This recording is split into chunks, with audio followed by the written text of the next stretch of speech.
The beast stopped 3 inches from Caleb Brooks's throat, and that was the moment every intelligent creature in Lecture Arena 7 realized the human boy was not the one trapped in the room. I know how that sounds. I know it sounds like exaggeration, like one of those dramatic Earth stories where a farmer wrestles a storm, punches a bear, and somehow still makes it home in time for dinner. Believe me, I wanted it to be exaggeration too, because I was there, seated in the third observation row with 26 other cadets, watching Professor Vraxen Dor present the most dangerous creature our academy was legally allowed to keep on campus. The thing was called a Karvok, a 7-foot-tall war beast from the pressure jungles of Morvith Prime, all muscle, armored hide, and those forward-curving horns that made even veteran instructors stand behind safety barriers. It had already bent a reinforced training gate just by leaning on it. It had already made the senior cadets stop joking. And then Professor Dor, with that smug little click in his throat that meant he was about to humiliate someone for educational purposes, pointed toward the back row and said, "Perhaps the human would like to demonstrate courage." Caleb Brooks looked up like he had been called during attendance. That was the first thing that bothered me. Not the beast. Not the arena lights. Not the professor's insult. Caleb looked mildly inconvenienced, like someone had interrupted him halfway through a sandwich. He was smaller than most of us, maybe 5'10", wearing the gray academy uniform that made humans look even more unfinished than they already did. No shell plating. No visible defensive glands. No secondary arms. Just soft skin, brown hair, steady eyes, and that strange human stillness that we kept mistaking for fear. Professor Dor smiled wider. "Come now, Mr. Brooks. You are from Earth, are you not? A death world, according to your very generous embassy paperwork. Surely one small classroom animal should not concern you." The class laughed. I laughed too, because at the time I was young, stupid, and confident in the natural order of things. Big things ruled. Small things moved aside. That was biology. That was history. That was common sense. Caleb stood. No dramatic speech. No trembling. No brave declaration for the archives. He just stepped down into the arena while the Karvok's handler tightened both restraining cables and whispered a prayer in a language my translator refused to process. Professor Dor raised one hand. "Release partial control." The handler hesitated. That hesitation should have been our warning. The cables loosened. The Karvok lowered its head. Its black eyes locked onto Caleb. Every cadet in the room leaned back at the same time. Caleb did not. The beast charged across 40 feet of polished combat floor, so fast the motion alarms flashed yellow. Professor Dor shouted something. Maybe a command, maybe a mistake. Caleb shifted one foot. Not a jump, not a dodge, just one quiet step. Angled like he had already known where 700 pounds of predator would be before the predator knew it itself. The Karvok slid past him, claws scraping harmless sparks from the floor, then spun with a roar that shook dust from the ceiling vents. Caleb turned with it. Calm. Balanced. Annoyingly calm. The beast lunged again, jaws open, breath fogging in the cold arena air, and this time it stopped. 3 inches from his throat. No barrier. No command collar correction. No visible trick.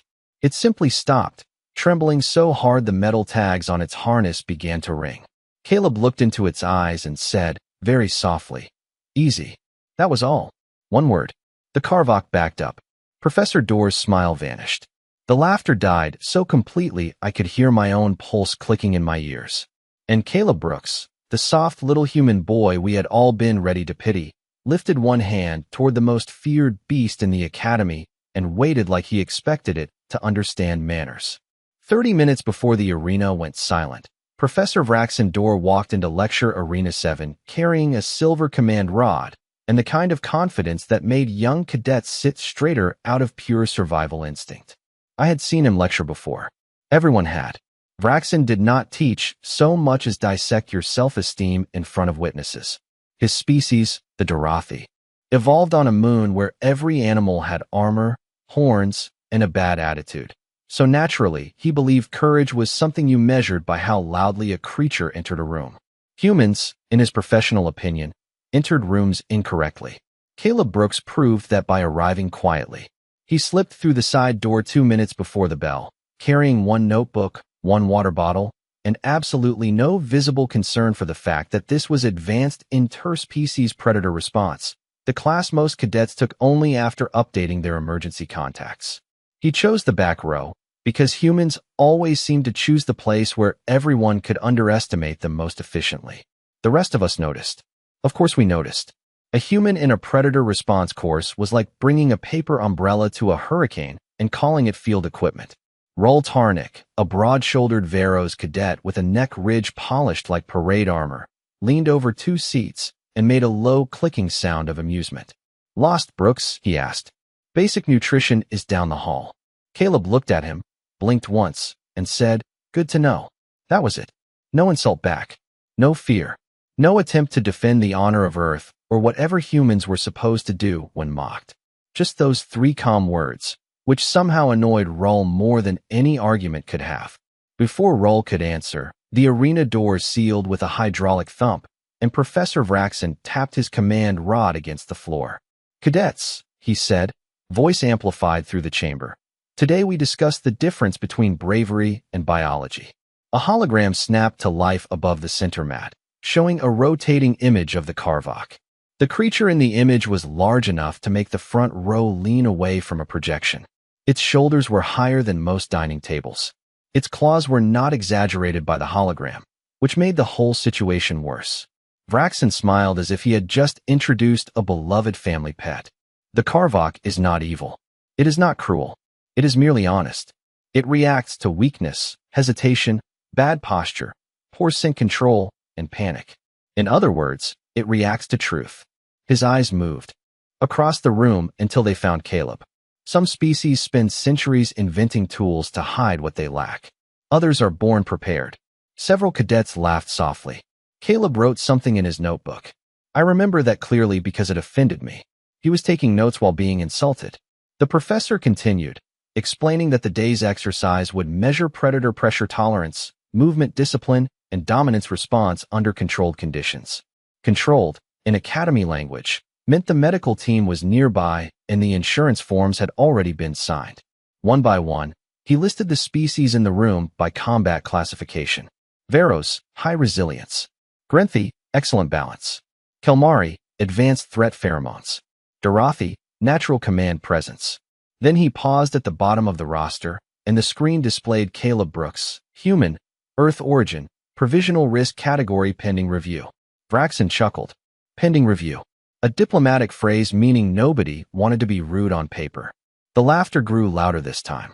Rull turned fully in his seat and grinned at Caleb. Soft prey with paperwork. Caleb closed his notebook. Not hard. Not angry. Just closed it. The sound was tiny, barely audible beneath the murmurs, but for some reason I heard it. Vraxen heard it too. His smile sharpened.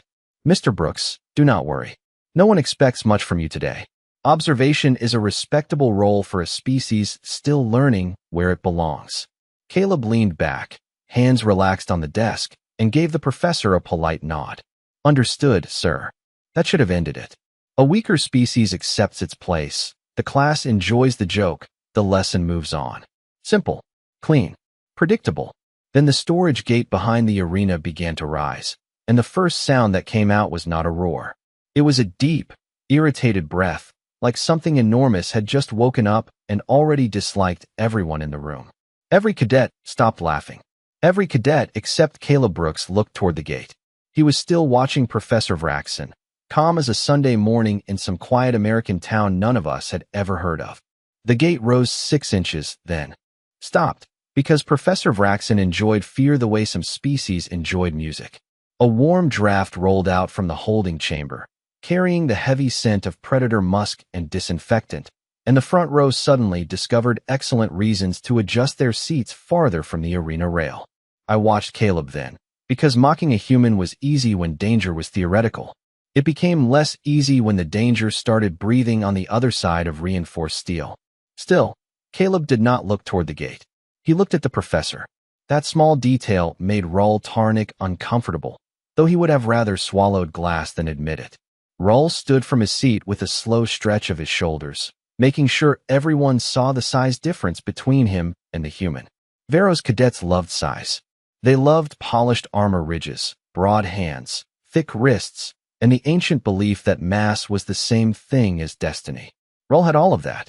Caleb had a plain academy jacket, a half-full water bottle, and the posture of someone waiting at a grocery store checkout line.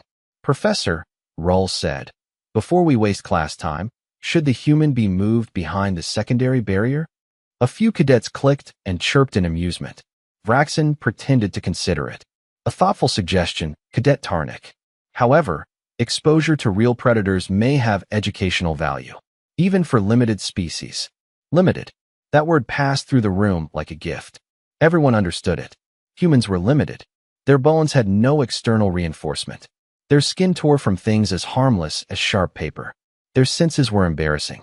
They could not smell fear properly, could not hear ultrasonic warnings, could not see in the dark without equipment, and had only 2 arms, which seemed like poor planning from any reasonable evolutionary committee. We had studied Earth, of course. Every academy student had. High gravity, unstable weather, excessive microbial aggression, large land predators, venomous creatures, oceans full of things with teeth, and a moon that dragged entire seas around for no polite reason. But the conclusion we reached was not that humans were dangerous. No, we decided they were lucky. Lucky to survive. Lucky to develop tools. Lucky to be invited into civilized space before their own planet finished trying to remove them. Caleb Brooks, sitting quietly under the arena lights, looked like proof of that theory. He was lean, not huge. Calm, not commanding.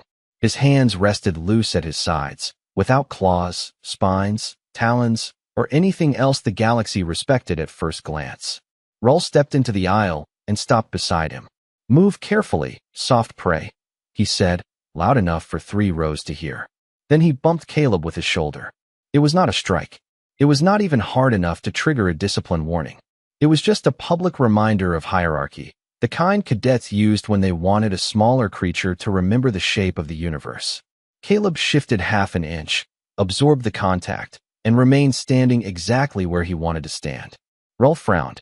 He had expected a stumble, maybe a flinch, maybe an apology, because humans apologized constantly, even when furniture attacked them. Caleb only looked at the spot where Roll's shoulder had touched him, then looked back up. "You done?" he asked. The room went quiet in a new way. Not fear yet. Something closer to confusion. Roll's neck ridge darkened. "What did you say?" Caleb's expression did not change. "I asked if you were done." Professor Vraxen's eyes narrowed, and for one brief second, I thought he might correct Roll. Instead, he smiled. "Excellent. Dominance behavior before predator exposure. Let us observe which instincts survive contact with reality." The gate began rising again. This time it did not stop. Somewhere inside the dark holding chamber, something enormous dragged one claw across the floor, slow and deliberate, like it was signing its name on the lesson before the lesson had even begun. The Karvok came out low to the ground, which was somehow worse than if it had charged upright. Huge creatures are supposed to announce themselves with arrogance. This one moved like bad weather with a pulse, shoulders rolling under dark-plated hide, horned head swinging just enough to test the air. The academy lights caught along the ridges of its back and turned them silver for half a second, then gone, then silver again, like lightning trapped under skin. The handler stood behind the control rail with both hands locked around the restraint console, trying very hard to look professional while his throat sacs fluttered in pure panic. Professor Vraxen noticed and gave him a disappointed glance. "Compose yourself," he said. "The animal responds to confidence." That was easy for him to say from behind a triple-layer safety field. The Karvok stepped fully into the arena, and every motion alarm along the wall shifted from green to yellow. Not red. Not yet. Yellow meant the system was concerned but still optimistic, which made the system the bravest idiot in the room. Vraxen turned back to us with his command rod raised. "Before any cadet attempts direct interaction, we will begin with a demonstration. Predators are not conquered with hope. They are managed through posture, timing, and superior will." His gaze drifted toward Caleb Brooks on the word hope. Caleb did not react. Roll Tarnik did. He lifted his chin, eager to be seen, eager to be selected, eager to remind everyone that he was not made of soft earth material and bad diplomatic paperwork. Vraxen smiled. Cadet Tarnik stepped forward. Roll practically glowed. He descended into the arena with the heavy confidence of someone who had spent his whole life being the largest thing in most rooms. His training armor activated around him in panels of blue light, forming a protective shell over his chest, shoulders, and arms. The suit was designed for impact absorption, balance correction, emergency lift, and automatic retreat. In theory, it could keep a cadet safe from almost anything allowed in an academic setting. In practice, the Carvok looked at that expensive equipment like it was packaging. Raul took his stance near the center marker.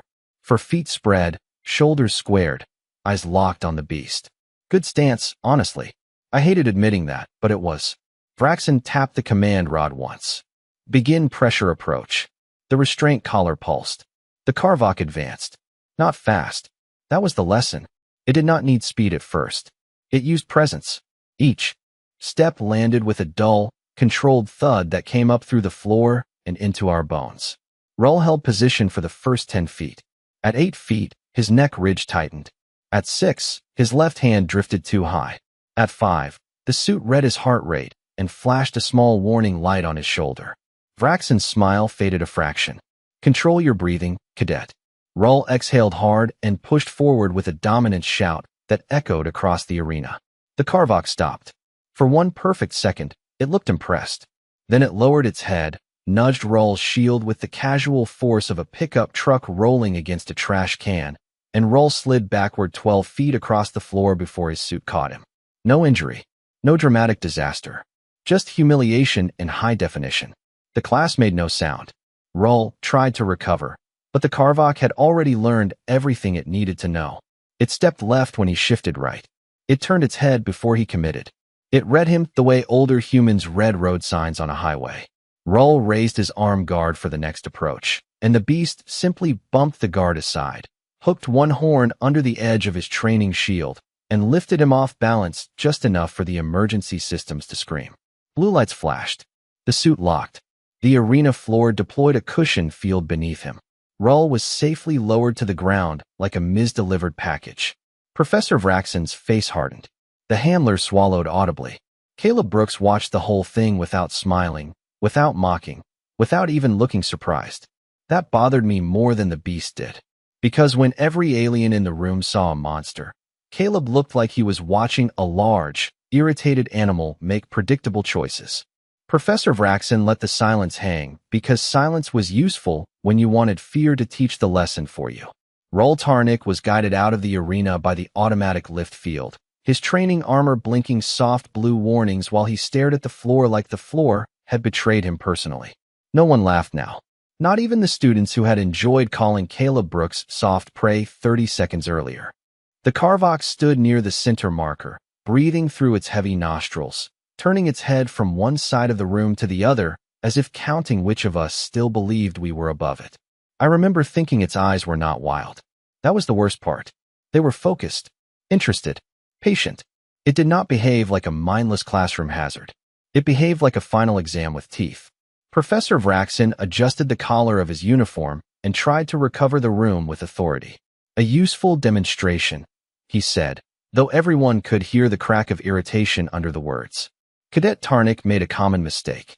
He mistook volume for control.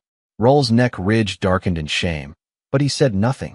Vraxen turned slowly, letting his gaze sweep across the rows. So, who among you believes they can do better? Nobody moved. The Grenthi cadets found great interest in their desks. The Kelmari lowered their sensory fins. The front row collectively became fascinated by the safety rail. This was not cowardice, not exactly. This was math. The Carvok had just turned the strongest student in the class into a lesson about overconfidence, and none of us were eager to become the sequel. Vraxen waited 5 seconds. 10. 15. The academy lights hummed overhead. The motion alarms clicked softly along the arena wall. Somewhere behind the control rail, the handler whispered, "Professor, perhaps we should reduce proximity exposure." Vraxen did not look at him. No, his pride had been touched, and pride is a dangerous thing to hand to an instructor with a command rod. He raised his voice. "This is an advanced course. I expected at least one cadet with enough discipline to stand before an animal and not collapse into decorative furniture." Still nothing. Then Raul, because humiliation makes fools brave in strange ways. turned his head toward the back row. "Ask the human," he said. It came out bitter, sharp, and small. He looked so calm watching. A few students made nervous sounds that were almost laughter, but not quite. Vraxen's eyes narrowed with sudden delight. "An excellent suggestion." He faced Caleb. "Mr. Brooks, since you observed with such impressive confidence, perhaps you would like to explain what Cadet Tarnick did incorrectly." Caleb looked up from the arena, not from fear, not from confusion, but like someone being asked a simple question after everyone else had made it complicated. "He challenged it," Caleb said. The room shifted. Vraxen blinked. "That is the point of the exercise." "No, sir," Caleb said evenly. "That is the point of your exercise." A sound moved through the class. Not laughter this time. Air leaving lungs. Vraxen's mouth tightened. "And what, precisely, would your species do differently?" Caleb looked at the Karvok. The beast looked back. For one strange second, the two of them seemed to share a private conversation the rest of us were too civilized to understand. Caleb raised his hand. Not high, not dramatic, just enough. "I will try," he said. The handler turned pale gray. "Absolutely not." Vraxen smiled because he thought the human had just volunteered to become the perfect ending to his lecture. "Let the record show that Mr. Brooks has offered willingly." Caleb stood and walked down the steps. Each step was quiet, measured, unhurried. Roll leaned close as he passed and muttered, "Try not to embarrass your planet." Caleb paused beside him, glanced once at the blinking warning lights still flashing across Roll's armor, and said, "I was going to say the same thing." Nobody laughed. The Karvok stopped breathing loudly. That was when I first wondered if Earth had sent us a student, or if Earth had sent us something that predators recognized before professors did. Roll Tarnick made his mistake before Caleb Brooks reached the arena gate. It was a small mistake by Vero's standards, almost ceremonial, the kind of dominance check that happened in academy corridors every week without anyone filing a report. He stepped into Caleb's path, squared his shoulders, and planted one armored hand against the human's chest. The gesture said stop. The room understood it. Professor Vraxen understood it. Even the Karvok seemed to understand it, because the beast lowered its head and watched with sudden interest. "You do not walk past me," Roll said, his voice low enough to pretend it was, private and loud enough to make sure it was not. "Not after making me look foolish." Caleb looked down at the hand on his uniform. Then he looked up at Roll. No anger. No fear. That was becoming irritating. "You did that part yourself," Caleb said. Roll moved. "I will give him this much." He was fast for his size, faster than most second-year cadets, fast enough that several students in the front row flinched before their brains understood why. His free hand came forward in a controlled training strike, the kind allowed under academy sparring rules, meant to shove, embarrass, and establish rank without doing lasting harm. Against most species smaller than him, it would have worked. Against Caleb Brooks, it became an anatomy lesson. The human did not block it. Blocking would have made sense. Blocking was what we were trained to do. Caleb simply turned his torso a few inches, let Roll's momentum pass the place where his body had been, and placed 2 fingers against the inside of Roll's wrist. 2 fingers. Not a grip. Not a heroic move. Just a touch, so light it looked accidental. Roll froze. His arm dropped. His knees bent halfway before he caught himself against the seat beside him, eyes wide with absolute betrayal. "What did you do?" he hissed. Caleb stepped around him. "Asked your elbow a question."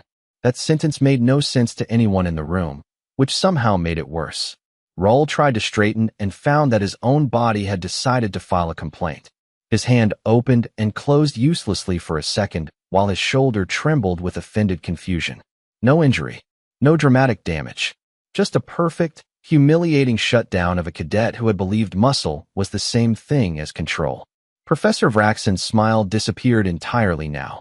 "Mr. Brooks," he said, carefully, "explain that technique." Caleb stopped at the arena gate and glanced back. "Leverage, sir." That was not leverage. It was from my side. The class made a sound then, soft and involuntary. It was not laughter. It was the noise students make when a rule they trusted begins cracking under their feet. Roll pulled his arm back against his chest and stared at Caleb like the human had broken a law of physics out of politeness. The Karvok gave a low rumble from the arena floor. Not a roar, not a threat, more like recognition. The handler noticed it too, because his hands tightened around the control rail until his knuckles changed color. "Professor," he said, "the animal is displaying focused submission markers." Vraxen snapped. "It is displaying anticipation." Caleb heard that and smiled for the first time all day. Barely. A tiny corner of the mouth. That depends on what it thinks is coming. The safety gate opened with a clean mechanical sigh. Caleb stepped inside without armor. The Academy system immediately protested, projecting a bright warning above the entry arch protective equipment required.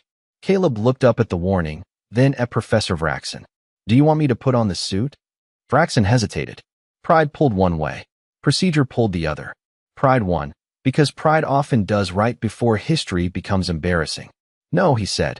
"If Earth's confidence is genuine, let us observe it unassisted." Caleb nodded once, as if this was reasonable. The Carvox shifted its weight, claws clicking against the floor. 40 feet separated them, then 30, then 20. Caleb did not raise his hands. He did not shout. He did not perform dominance. He simply breathed in through his nose, slow and steady, and the beast changed. Its shoulders lowered. Its head tilted. Its charge became a stalk, then a cautious advance. That was when I realized the most frightening thing in the arena was not the creature with horns. It was the boy who had walked in knowing exactly what horns were for. The distance between Caleb Brooks and the Carvox disappeared in pieces, and every piece made the room harder to breathe in. At 20 feet, the beast's nostrils flared.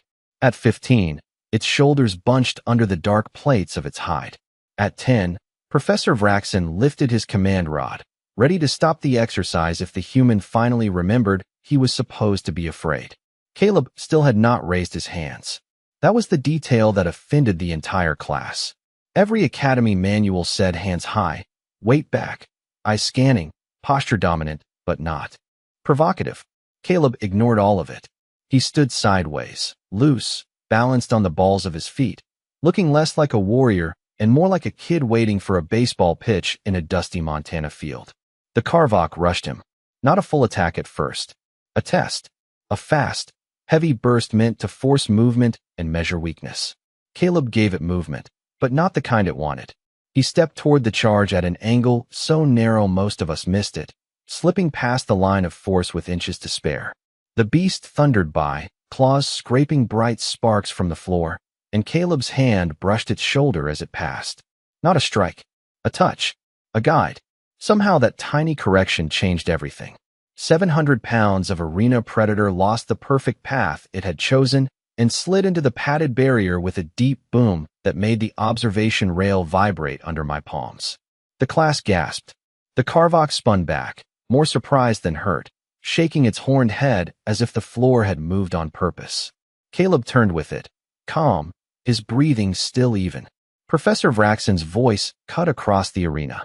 "Luck. Do not confuse accidental evasion with skill." Caleb did not answer him. He was watching the beast's front feet. That should have told us something. Humans watched feet. We watched teeth, claws, eyes, crests, threat colors, all the loud pieces biology displayed for intimidation. Humans watched the part that told the truth. The Carvox came again, faster now, no longer testing. It shifted left, then right, trying to bait Caleb into reacting early. Caleb waited. The beast lunged. Caleb dropped his weight, pivoted off his back foot, and moved around the horn line like he had rehearsed the exact moment 1,000 times. The Carvox snapped its head sideways, trying to catch the space he had entered, but Caleb was already gone, sliding along its flank with one palm against the armored hide. "Easy," he said, not loud, not desperate, just firm. The beast slammed one claw down and stopped itself before reaching the far wall. The sound of that restraint was worse than any roar. It had chosen to stop. The handler whispered something that my translator rendered as impossible. Vraxen shouted, "Increase pressure." The restraint collar pulsed amber.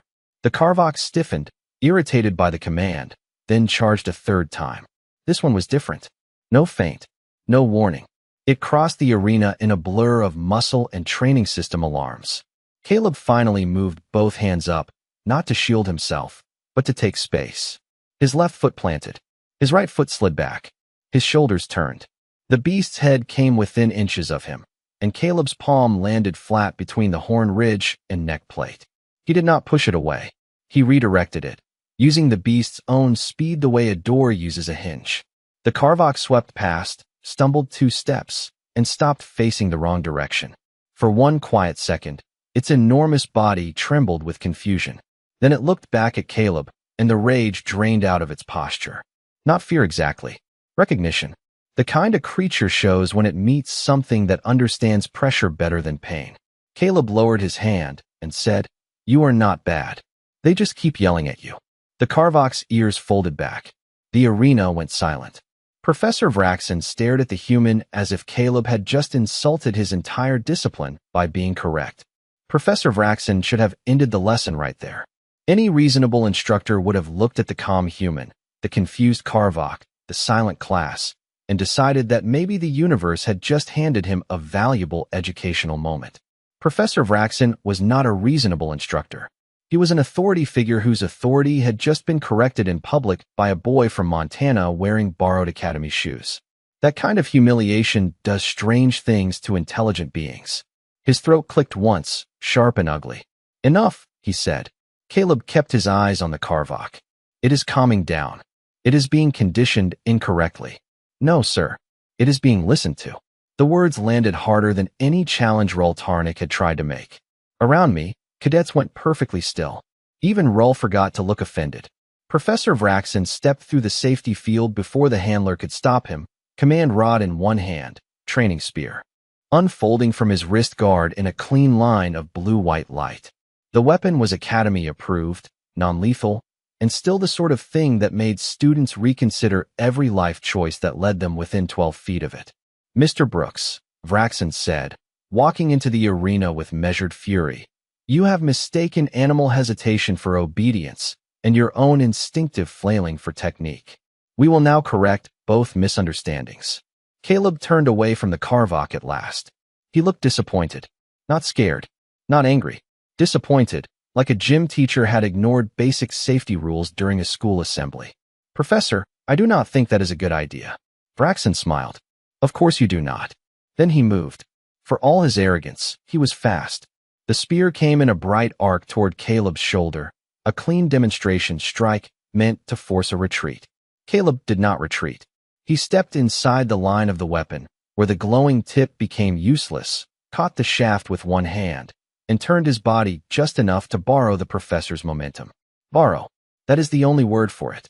Caleb did not overpower him. He did not need to. Vraxen's own forward motion carried him past the point where balance belonged. Caleb guided the spear downward, shifted his foot behind the professor's ankle, and Vraxen dropped onto the padded floor with a sound that was more embarrassing than dangerous. The spear deactivated. The command rod skittered away in a neat little spin. Nobody breathed. Vraxen stared up at the human with his crest flattened against his skull. Caleb still had one hand lightly on the professor's sleeve, controlling the space without looking like he was trying. "That was leverage," Caleb said. "From your side, it probably felt like gravity being rude." A tiny noise escaped someone in the back row. It might have been a laugh. It might have been terror wearing a funny hat. Vraxen shoved himself upright, pride burning brighter than sense, and reached for the command rod. The Carvok moved first. It stepped between them, not charging, not roaring, just placing 700 pounds of silent decision in front of Caleb Brooks. The handler whispered, "Submission guard posture." My translator displayed the phrase twice, as if even the machine wanted to be sure. Vraxen froze. The Carvok lowered its horned head toward him, not as a threat, but as a warning written in a language older than classrooms. Caleb placed one hand on the beast's shoulder. "Easy," he said again. The Carvok obeyed. That was when Professor Vraxen finally understood the terrible shape of the lesson. The human had not defeated the beast. He had convinced the beast that he was the safer authority in the room. For the first time in Professor Vraxendor's career, the class was not looking at him for answers. Every eye in Lecture Arena 7 had shifted to Caleb Brooks, the human boy standing beside the Carvok with one hand resting on its armored shoulder like the creature was a nervous horse at a county fair. That comparison came from Caleb later, during the inquiry, and half the board had to pause the recording to look up what a horse was. When they saw the earth animal, several members became visibly uncomfortable. Apparently, Humans had spent thousands of years climbing onto the backs of large prey animals and calling it transportation. That should have been our first historical warning. In the arena, though, nobody had history yet. We only had silence. The Carvok remained between Caleb and Professor Vraxen, calm but absolute, its body blocking the command rod on the floor. The professor did not reach for it again. Pride could make a creature foolish, but survival still had voting rights. The handler slowly disabled the restraint collar, hands shaking so badly that the console asked him to confirm his identity twice. When the collar went dark, every cadet leaned back. The beast did not move toward us. It turned its head toward Caleb. Waiting. That was the part that ruined everything we believed. A controlled animal obeys equipment. A frightened animal obeys pain. A trained animal obeys routine. This creature was doing none of those things. It was choosing. Caleb scratched lightly along the edge of one neck plate, exactly where no alien would have dared place a hand, and said, "Good job." The Carvok lowered itself to the arena floor, not fully, not submissive in the way our manuals described. More like it had decided the argument was over. Professor Vraxen stood very still, uniform dusty, crest low, dignity somewhere behind him on the mat. "How?" he asked. His voice was smaller than before. Caleb glanced at him. "How what, sir? How did you know it would not attack?" Caleb looked at the beast, then back at all of us. I did not. That answer made the room colder. Rul Tarnik, still holding his perfectly functional arm like it had betrayed him emotionally, whispered, "Then why did you go in?" Caleb shrugged. "Because running teaches predators the wrong lesson. No heroic speech. No grand declaration of human superiority. Just a sentence from a boy who apparently grew up where that advice was considered practical." Later, Academy investigators would pull Caleb's Earth file and discover Montana, national parks, ranch roads, winter survival training, bear warnings, livestock dogs, emergency whistles, and a childhood spent learning that panic was expensive. They also found a note from his father, written in the cultural attachment section of his application. It said, "Caleb is polite, but please do not mistake that for helpless." We had mistaken it for exactly that. By the next morning, the video had reached every dormitory, then every military academy feed, then the predator behavior journals, then the diplomatic channels that pretended not to watch student gossip. The official report called it an unexpected cross-species pressure response event. Students called it the day the human borrowed the monster. Professor Vraxen called it under review and stopped taking questions. But those of us who sat in that room knew the simpler truth. Caleb Brooks had not shown us that humans could fight beasts. That would have been comforting. Fighting was something we understood. He showed us something worse. On Earth, monsters were not always enemies. Sometimes they were neighbors. Sometimes they were warnings. Sometimes they were teachers.